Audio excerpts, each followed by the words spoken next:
Hello everyone, welcome down back to Mary's little house. Oh, it's cold, the cold outside. It's in the 40s, I think, and it's been raining. It's been real wet. I'm so grateful to have you back, though. It's 5 o'clock p.m. here in Mary's little house in Centerville, Illinois. So glad I welcome you warmly. The furnace is working, and Peanut's here. Peanut just got his new hairdo. I want to show you. He's all curled up on my lap here. He's sporting a nice scarf. You might have seen it before. I don't remember. I'm getting old and forgetting if I told you already. But this is a little scarf, orange scarf. It's more for like Halloween or something, or autumn, and little paws, little black paws. And here I think I did it already, but anyway, he's very humble, and he wants to come on, look in the mirror to. His eyes are so beautiful, like deer's eyes, big and brown. Okay, I'll let him go back to sleep now that I'm starting to talk. He's all curled up. It's a little curl, little furry curl here. He's just a little compact, little lapdog here. Okay. Oh, today was a wonderful day. For months we've been battling the sewage downstairs, and it's been terrible, awful. Raw sewage and then water, standing water. It's just been such a heavy burden, and we couldn't even let people go down and stay there because it's just too toxic, with all that sewage. Well, I just knew that I was about to end of I don't think I could take it anymore, and one of the members came over and looked the situation over, and we got somebody to come in and fix the thing after months of struggle and cleaning up and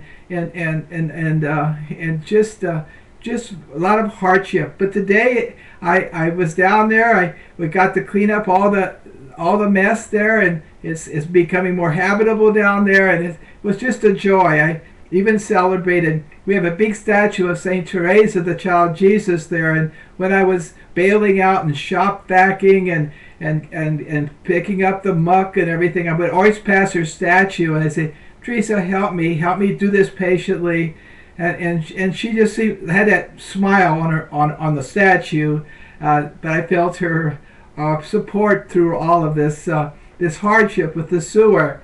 Well, today I took a piece of apple pie and a hot cup of coffee down there and celebrated the cleaning up of the basement and the sewage, the drains all open now with her. I was so happy. Just got done with that, celebrating, and now I had to take a really good bath, and all those sewer clothes are in the garage and ready to be thrown into the laundry. So I'm all cleaned up, and the sewer down there is fine, and I'm so happy for that. It's not just a little introduction, because it's going to apply here to our session. All is grace, number 17, knowing yourself. This is a quote from St. Augustine. I used it for today's reflection in Before His Face. Here, listen to St. Augustine. Is God so ignorant of things, so unacquainted with the human heart, that he has to find out about a man by testing him? Of course not. It is in order that a person may find out about himself. So testing, when God permits us to go through testing, it's that we may find out about ourselves, so we may know who we are. People are not as well known. I'm going to St. Augustine again. People are not as well known to themselves as they are to their Creator. God knows us. God knows what we're made of. God knows ourselves. We don't know ourselves. Nor do the sick know themselves as well as the doctor does. A man is sick. he is suffering, the doctor isn't suffering, and the patient is waiting to hear what he is suffering from the one who isn't suffering. That is why a man cries out in a psalm, "From my hidden sins, cleanse me, O Lord." The man doesn't know his sins, doesn't know his weakness, but he's asking the divine physician, our Lord, from my hidden sins. They're hidden from him. Okay, let's keep going. There are things in a person which are hidden from the person in whom they are. Hello. You think you know yourself? Well, maybe not. And they won't come out or be opened up or discovered except through tests and trials and temptations. Right away, remember the sewer thing. Oh my God, was I tested? Okay, I got to know myself. God obviously let me go through it to know myself. Let's keep going though. If God stops testing sewer, it means the master is stopping teaching. Oh my goodness, I don't want him to stop testing. I want to learn. I want to learn myself. We'll see why you want to learn yourself in a moment. But unless the one being tempted gives a chance... Oh, okay, I've jumped ahead. God tempts or tests in order to teach. The devil tests or attempts in order to mislead. So God is wanting to teach the truth. The devil, the prince of lies and deceit, it tempts us in order to mislead, to make us stumble, to make us fall down and have a hell of a time here on earth and hell forever in eternity. So God tempts or tests in order to teach. The devil tests or tempts in order to mislead. Okay. But unless the one being tempted gives him a chance, the devil a chance, his temptations can be driven off as unsubstantial and ridiculous. Okay, who gives the devil a chance? Okay, that is why the apostle says, "Do not give the devil a chance." Ephesians 4:27. People give the devil a chance with their lusts and longings. I noticed that too. I said, my God, they're watching TV. And all the temptations, immodesty, pleasure, illicit pleasure, secularism, they're just letting all these temptations like nothing that's happening. The devil's tempting though. Well, okay, can this person take all these temptations, this bombardment on these TV shows and advertisements? People give the devil a chance with their lusts and longings. So let the devil in. Now it is true that people cannot see the devil they are fighting with, but they have a very easy remedy for that. So okay, how do you get that? We can't see him doing all that stuff to us, but what's the remedy? Let them conquer themselves within, and they will triumph over him without.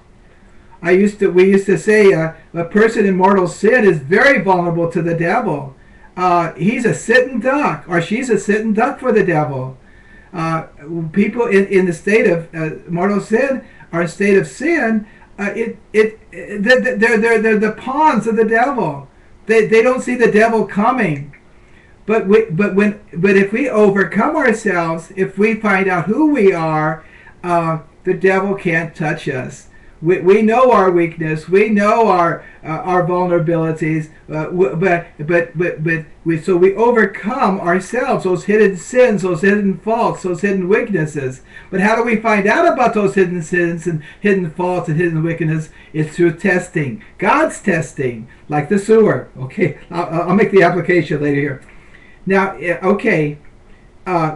Why am I saying this? St. Augustine says, because you do not know yourself unless you learn yourself through trial, temptation, and testing. So trial, temptation, and testing isn't a bad thing when it comes from God, when God permits it. If the devil, okay, that's the way we know who we are. Where we know our weaknesses because we fall. When we're tempted, so we gotta fess up and work it out and call on God's grace, put our trust in Him and not in how great we're thinking we're going. We're heading for a wreck if we're putting our trust in ourselves. When you have learned yourself, this is that overcoming yourself. When you have learned yourself, don't be heedless about yourself. Once you know your weaknesses, once you know your hidden sins, and once you deal with the things that you need to deal with within you, the temptations, the approximate occasions of sin, when you have learned yourself, don't be heedless about yourself. You're going to be heads up. You're going to be vigilant because you know exactly what you need to do. At least if you were heedless about yourself when hidden from you, yourself hidden, because you were heedless, you didn't know that you were a sitting duck for this temptation or that. Don't be heedless about that self when it becomes known to you. So what God is calling us to know ourselves. The Greek classics say, know thyself. Yes, once we know ourselves, we know our vulnerabilities, we know our strengths, we know our weaknesses, and we got heads up. And the devil, we see the devil coming, and he's ridiculous, and he's unsubstantial. He's a big fool. So okay, get to the sewer. I don't know how. The sewer just taught me to trust, no matter how. I didn't see any light at the end of the tunnel. In fact, when my fellow minister came for prayer and came and looked at this mess, I was almost in despair. I didn't have any way out, and so I lived in that despair or almost despair. But I trusted. There was a thread of trust, and that's where Teresa, the child Jesus, came. I found my true self in that trust. I found just a little inch away from despair in the trust in God. I see my weakness. I was ready to give up, or and that would be intolerable for me. But it was there. But I found my strength in trust in God, and Little Flower was the way, because that's what she teaches. The little way of spiritual childhood is complete trust in God.